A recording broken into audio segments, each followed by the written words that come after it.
اللہ کریم نے فرمایا بندہ مومن جان لے اگر میں تجھے ایک مشکل دوں گا تو میں تجھے کتنی آسانیاں، چلے سارے بول دیں کتنی جی، کتنی اللہ تعالیٰ آسانیاں دے گا؟ 2 آسانی۔ ہم لوگ اچھا جب ہمارا ذہن بن جاتا ہے نا کمزوری کا، ہمارا جب مزاج بن جاتا ہے مایوسی کا، پھر معاملہ ذرا ہمارے لیے گمبھیر ہو جاتا ہے۔ اگر ہم یہ ذہن بنائے نا کہ مشکل میرے اللہ کی طرف سے آئی ہے تو وہ مجھے آسانی بھی ضرور عطا کرے گا، تو پھر اللہ ضرور ہی آسانیاں عطا فرماتا ہے۔ اور جو مشکلات زندگی میں آتی ہیں نا، حضرت مولا علی شیر خدا رضی اللہ تعالیٰ عنہ کا بڑا خوبصورت فرمان ہے۔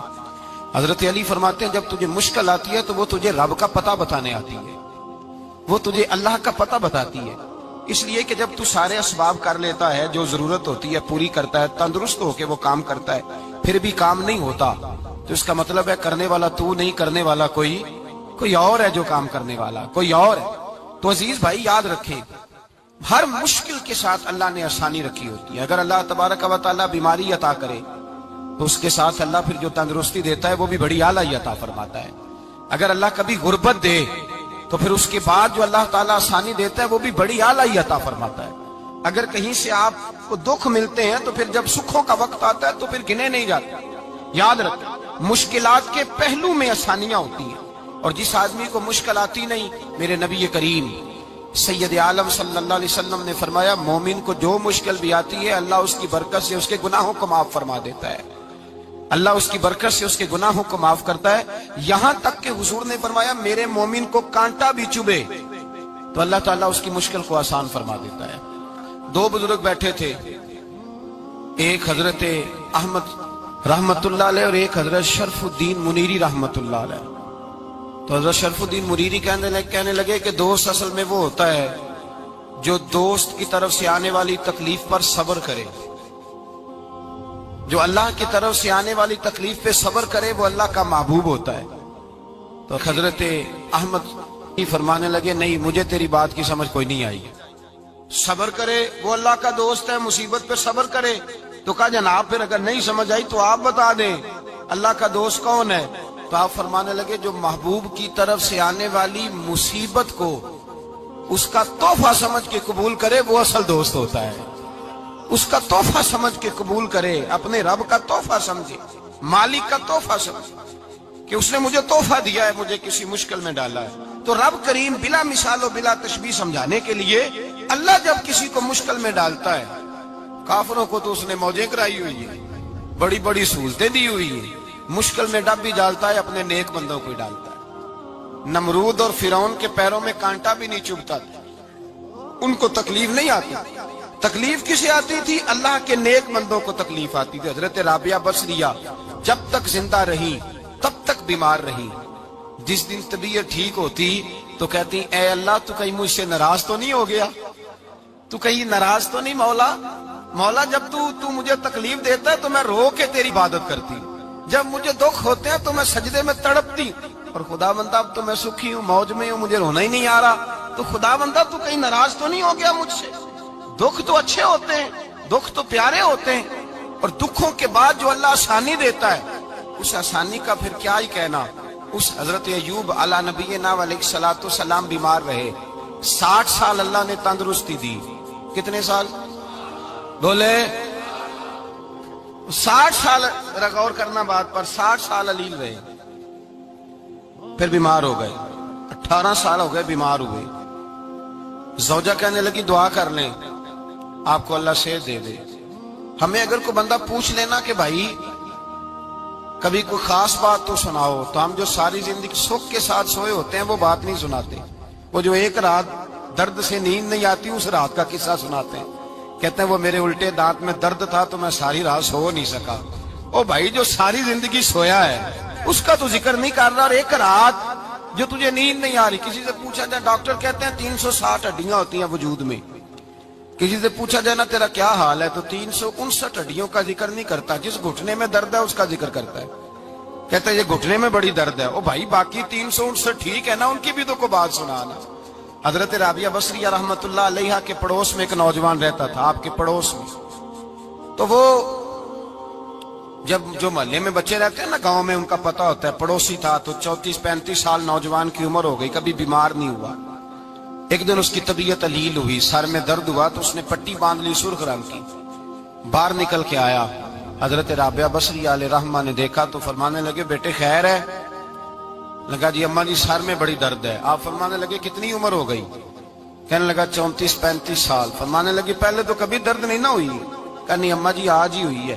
تو آپ فرمانے لگے 34 سال اللہ نے صحت دی ہے، تو نے شکر کی ایک پٹی بھی نہیں باندھی، اور آج درد ہوئی ہے تو شکوے کی پٹی تو نے فوراً ہی باندھ لی ہے، کوئی شکر کی پٹی بھی باندھنی چاہیے۔ حضرت ایوب 18 سال بیمار رہے، زوجہ کہنے لگی دعا کر لو، تو آپ فرمانے لگے بی بی سے کہ صحت کتنی دیر رہی؟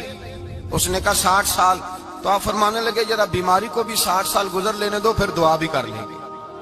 یہ دعا کی، اللہ یہ لفظ کہے اللہ نے صحت دے دی، تندرستی آ گئی۔ ایک دن گھر میں بیٹھے بیٹھے زوجہ کہنے لگی کہ ایوب یہ بتاؤ دکھ اچھے کہ سکھ؟ آپ فرمانے لگے سارے دن ہی اللہ کے ہیں، پر دکھ بڑے اچھے تھے۔ مجھ سے پوچھو تو دکھ بڑے اچھے تھے۔ کہا کس طرح؟ تو حضرت ایوب فرمانے لگے جب میں بیمار تھا تو 24 گھنٹے میں ایک دفعہ میرا رب میرا حال پوچھا کرتا تھا، ایک دفعہ میرا اللہ پوچھتا تھا ایوب تیرا حال کیا ہے؟ فرماتے ہیں 12 گھنٹے تو لذت ہی رہتی تھی کہ میرے رب نے میرا حال پوچھ لیا، اور اگلے 12 گھنٹے میں انتظار کرتا تھا مالک حال دوبارہ کب پوچھے گا۔ فرمانے لگے اب صحت تو ہو گئی ہے، پر اب میرا رب میرا حال تو نہیں نہ پوچھتا۔ بھائی مشکلات جو ہوتی ہیں وہ تو تجھے سجا دیتی ہیں، سوار دیتی ہیں، تجھے یاد آتا ہے کوئی اپنا۔ جب تجھے درد ہوتی ہے نا، تکلیف ہوتی ہے، پھر تیرا دل کرتا ہے کوئی کندھا ملے جہاں میں سر رکھ کے رہوں۔ پھر اسی لیے تو کسی درویش سے کسی نے پوچھا تھا اپنا کون ہوتا ہے؟ تو کہا جو تجھے دکھ کے وقت یاد آئے وہ تیرا اپنا ہے، جو تجھے عین آزمائش کے وقت یاد آئے اور تجھے اس کا نمبر فوراً تیرے موبائل پہ چلنے لگے وہ تیرا اپنا سجن ہے، جس کو تو دکھ کے وقت یاد کرے۔ تو بھائی مشکلات کے بعد جو اللہ آسانی دیتا ہے، حضرت ابراہیم کو آگ میں بھی پھینکا گیا، حضرت ابراہیم علیہ السلام کو ستایا بھی گیا، نکالا بھی گیا، لیکن جب ان مشکلات سے گزرے تو میرا رب فرماتا ہے وَإِذِ ابْتَلَىٰ إِبْرَاهِيمَ رَبُّهُ بِكَلِمَاتٍ فَأَتَمَّهُنَّ قَالَ إِنِّي جَاعِلُكَ لِلنَّاسِ إِمَامًا۔ کہا جب ابراہیم پورے اترے تو پھر ہم نے انہیں امام بنا دیا۔ یا اللہ کس طرح کی امامت دی؟ فرمایا میں نے اتنی اعلیٰ شان عطا کی ہے کہ اپنے لاڈلے رسول کو جناب ابراہیم کی نسل میں پیدا فرما دیا ہے، میں نے مصطفیٰ کو ان کی نسل میں پیدا کر دیا، قیامت تک کے لیے ان کا وقار بڑھا دیا۔ اللہم صلی علی محمد وعلی آل محمد کما صلیت علی ابراہیم وعلی آل ابراہیم، ان کی عظمت بڑھا دی، اس لیے کہ جب وہ آزمائش سے گزر کر کے آئے پھر جو آسانی دی۔ میرے نبی پاک صلی اللہ علیہ وسلم نے دین ابراہیمی کی بہت ساری چیزوں کو رکھا، کہا میں ملت ابراہیمی پہ ہوں۔ جب کوئی مشکلات کو عبور کر کے آتا ہے، جب کوئی تکلیفیں سہ کر کے آتا ہے، اس کے لیے جو اجر ہوتا ہے، اس کے لیے جو پھر اللہ کتنی ذرا بڑی توجہ کیجئے گا۔ لوگ سمجھتے ہیں فلاں آدمی مشکل میں ہے تو شاید مشکل میں ہی رہے گا، فلاں آزمائش میں ہے تو شاید میرا اللہ فرماتا ہے ایک مشکل دے کے میں 2 آسانیاں بھی دوں گا۔ تم مشکل دیکھ رہے ہو، مشکل نہ دیکھو، وہ جو اس کو بعد میں آسانی آنے والی ہے، اور ڈبل جو میں اس پر نعمت کرنے والا ہوں اس کو دیکھو۔ حضرت یوسف کو بھائیوں نے کنویں میں ڈال دیا تھا، اور جب کنویں سے نکلے تو مصر کے بازاروں میں بکے، اور پھر زلیخا نے الزام لگایا تو حالات بگڑ گئے، حضرت یوسف کو جیل جانا پڑا۔ کتنی کٹھن زندگی تھی، لیکن میرے مالک کو کچھ اور ہی منظور تھا۔ کنویں میں گرنے والے، بازار میں بکنے والے، جیل میں جانے والے، الزام لینے والے جناب یوسف کو رب کریم نے اسی مصر کا بادشاہ بنا دیا، اللہ پاک نے اسی مصر کا حکمران بنا دیا۔ یاری تیری سونا ہے پر ازمیشاں تیریاں اگ، اے سونا پرکھیا جامدائی پہلو نال اگاں دے لگ، اس کے لیے تھوڑا سا جتن کرنا پڑتا، تھوڑے کٹھن حالات سے گزرنا پڑتا، تھوڑی آزمائشوں کا روپ دیکھنا پڑتا۔ ہم چاہتے ہیں کہ ہمیں چھیڑے کوئی نہ کوئی تکلیف نہ آئے، کوئی آزمائش، یہ ہو نہیں سکتا میرے بھائی، نامی کوئی بغیر مشقت نہیں ہوا، 100 بار جب عقیق کٹا تب جا کر نگی ہوا۔ ہم چاہتے ہیں کہ ہمیں کچھ بھی دقت نہ آئے، مشکلات نہ آئے، اور مشکلات تو انسان کو سنوارتی ہیں بھائی، وہ تو نکھارتی ہیں۔ کبھی پوچھا کرو جا کر کے کسی گندم کے دانے سے کہ تو کہاں سے ہو کے آیا ہے، کہاں سے نکل کے آیا ہے، تو وہ بتلائے گا کہ بڑے مشکل مراحل سے گزرا ہوں، اور پھر اللہ نے مجھے طاقت دی ہے کہ میں انسان کے وجود کا حصہ بنا۔ تو بھائی کٹھن مراحل، آزمائشیں، تکلیفیں، یہ انسان کو بڑا انسان بنا دیتی، یہ اس کے لیے ترقیوں کا پیش خیمہ ہوتی۔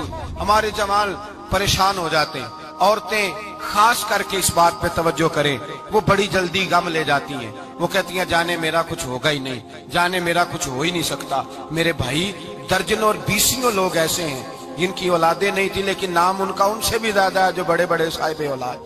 حضرت عبداللہ مزنی حضور کے غلام تھے، قبیلہ مزن کے رہنے والے، والد فوت ہو گئے، چچا نے پالا تھا، اسلام قبول کر لیا۔ چچا اسلام کا بڑا دشمن ہے، حضور کا نام آئے تو جلال کرتا، حسد اور بغض میں جل جاتا، بڑی اسلام کے ساتھ دشمنی اور عناد رکھتا ہے۔ حضرت عبداللہ کہتے ہیں پہلے تو میں عشق رسالت کو دباتا رہا، پھر یہ چنگاری شعلہ بن گئی، پھر کہ یہ ہلکا سا جذبہ سمندر اور صحرا کا روپ دھار گیا۔ فرماتے ہیں ماں تھی اور میں تھا، میں گیا جا کے چچا سے کہا میں نہیں رہ سکتا۔ کہاں جائے گا؟ تو میں نے دھیمے لہجے میں کہا میں مدینے جاؤں گا، اب میں رسول اللہ کے مدینے جاؤں گا، اب میرا گزارا نہیں ہوتا، اب میں جاؤں گا۔ کہتے ہیں چچا کہنے لگا اچھا تو وہاں جائے گا؟ تجھے میں نے پالا، میں نے پوسا، وہ مکان میں نے تجھے بنا کے دیا، تیری جیب میں جو پیسے ہیں میرے دیے ہوئے ہیں۔ کہتے ہیں میں نے کہا چچا میں سارا کچھ سوچ کے آیا ہوں، مکان بھی تو رکھ لے، پیسے بھی رکھ لے۔ کہتے ہیں اس نے ہر چیز رکھوا لی۔ جب پلٹنے لگا تو چچا کہنے لگا جو کپڑے تو نے پہنے ہیں یہ بھی میں نے خرید کے دیے تھے۔ حضرت عبداللہ فرماتے ہیں میں نے وہ کپڑے بھی اتار کے دیے، برہنہ حالت میں میں ماں کے پاس گیا اور میں نے کہا ماں میں پہلے بھی تو ننگا پیدا ہوا تھا، تو نے ہی کپڑے پہنائے تھے، میرا پھر بدن ننگا ہو گیا ہے، کپڑے دے دے۔ کہتے ہیں 2 بیبیوں والے کپڑے اماں نے دیے، ایک میں نے تامت باندھ لی، دوسرا اوڑھ لیا اور مدینے پہنچا۔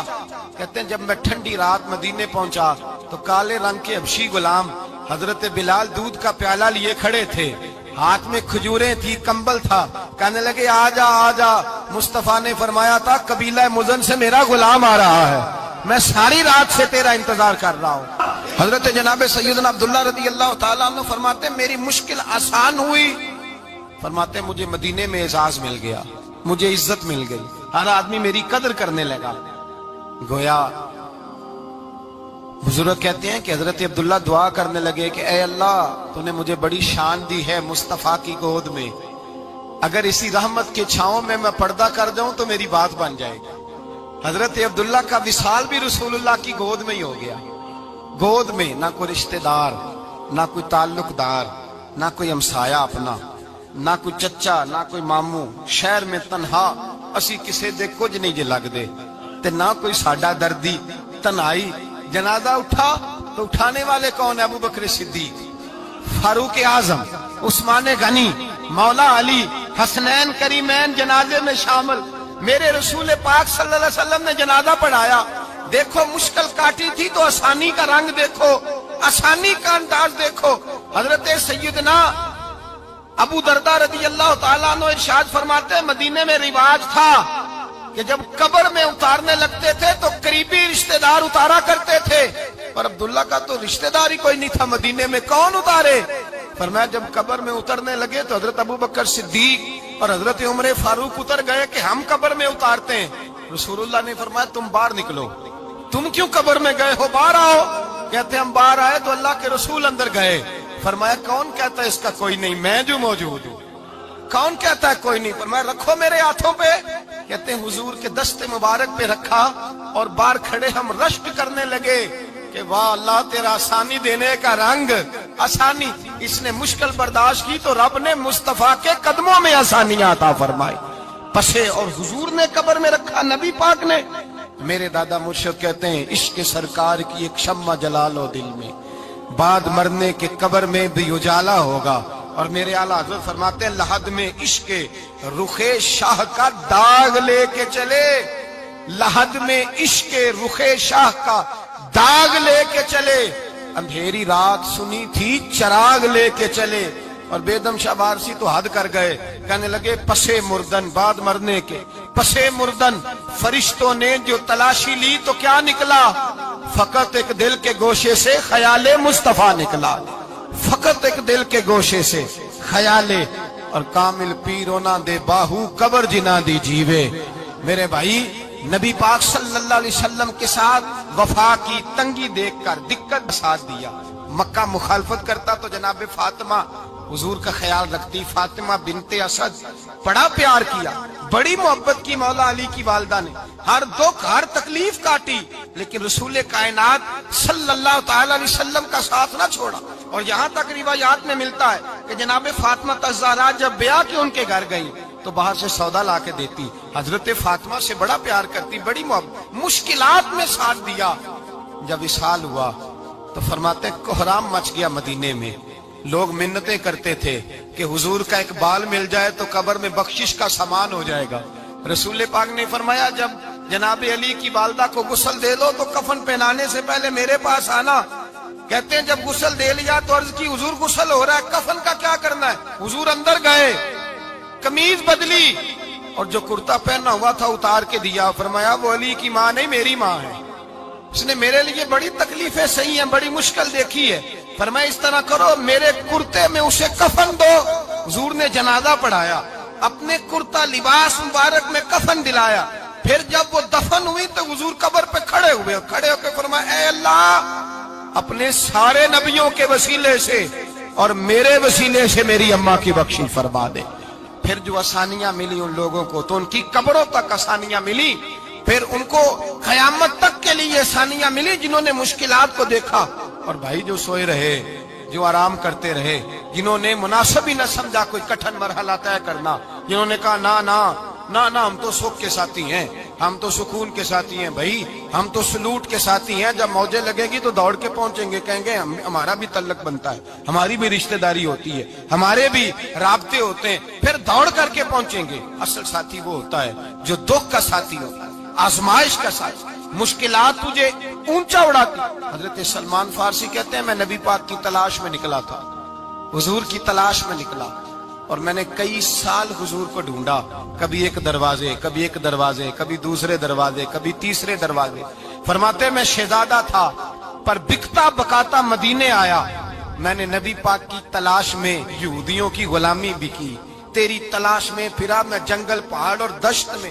فرماتے ہیں بڑی تکلیف کاٹی, بڑی آزمائش دیکھی, لیکن اس دن مجھے سارے دکھ بھول گئے, اس دن میری ساری تکلیفیں آسانیوں میں بدل گئی. جس دن میرے نبی نے میرا بازو تھام کے کہا سلمانو منا اہل البیت, فرمایا سلمان کو تو میں نے اپنی اہل بیت میں شامل کر لیا ہے. فرماتے اتنی بڑی فضیلت کہ میں رسول اللہ کے خاندان میں جا شامل ہوا. تو بھائی یاد رکھیں جب آپ کو مشکل آتی ہے تو آپ کو آسانی دینے کے لیے آتی ہے, جب آپ کی طرف کوئی آزمائش آتی ہے تو آسانی دینے. یہ بات صحیح ہے کہ بیٹیاں پیدا ہونے پہ مشکل ہوتی ہے, ان کے نصیبوں سے ڈر آتا ہے, پر جتنی آسانی اللہ بیٹیوں کے باپ کو عطا کرتا ہے اور جتنی رحمت رب بیٹیوں کے باپ پہ فرماتا ہے اتنی بھی کسی اور کے حصے میں نہیں آتی. اس میں شک کوئی نہیں کہ بوڑھے ماں باپ کو جب سنبھالنا پڑے تو مشکل ہوتی ہے. بوڑھوں کی طبیعت بچوں جیسی ہو جاتی ہے, دقت ہوتی ہے, آزمائش ہوتی ہے, ان کی بات سننا بعض اوقات کڑوا لگتا ہے, ان کی فرمائشیں بعض اوقات بچوں کی طرح ایسی ہوتی ہیں جو حل نہ ہو سکیں. لیکن یہ وہی ماں باپ ہیں جن کی نوکری کے بارے میں میرے مصطفیٰ نے فرمایا اگر تو ایک رات انہیں خوش کرنے میں کامیاب ہوا تو اللہ 2 حج اور 2 عمرے کا ثواب عطا فرمائے گا. اس میں شک نہیں کہ بہت سارے کام مشکل ہوتے ہیں, کٹھن ہوتے ہیں, آزمائش والے ہوتے ہیں, اس میں کوئی شک نہیں کہ اس دور میں دین کا کام بڑا مشکل ہے, دعوت و تبلیغ کا سلسلہ بڑا کٹھن ہے. اس دور کے اندر حق بات بیان کرنا بڑا ہی مسئلہ ہے. اس دور کے اندر لوگوں کو کھری بات پہنچانا اور بتانا یہ اپنے ہاتھ میں آگ کا انگارہ پکڑنے کے مترادف ہے. لیکن میرے مصطفیٰ نے فرمایا تھا اس دور میں جب فتنہ ہو من تمسک بسنتی ان دا فساد امہ فلہ اجر 100 شہید. فرمایا اس دور میں جب آزمائشیں آ جائیں, تکلیفیں آ جائیں, اس دور میں جو میری سنت پر عمل کرے گا, رسول پاک کا وعدہ ہے اللہ ایک سنت پر عمل کرنے والے کو 100 شہیدوں کا ثواب عطا فرمائے. اللہ 100 شہیدوں کا درجہ دے گا اسے. تو بھائی جس قدر مشکل زیادہ اس قدر آسانی بھی, اس قدر اجر بھی زیادہ. مشکلات سے گھبرایا نہ کریں, ذہن بنا لیں کہ جس رب نے دی ہے وہی اللہ نجات بھی عطا فرمائے گا. انسان آسان ہو جاتا ہے. ہم لوگوں نے نا دوڑ صرف سکھ کٹھے کرنے کے لیے لگا لی ہے, سکھ کٹھے کرنے کے. وہ لوگ دکھوں میں راضی رہتے,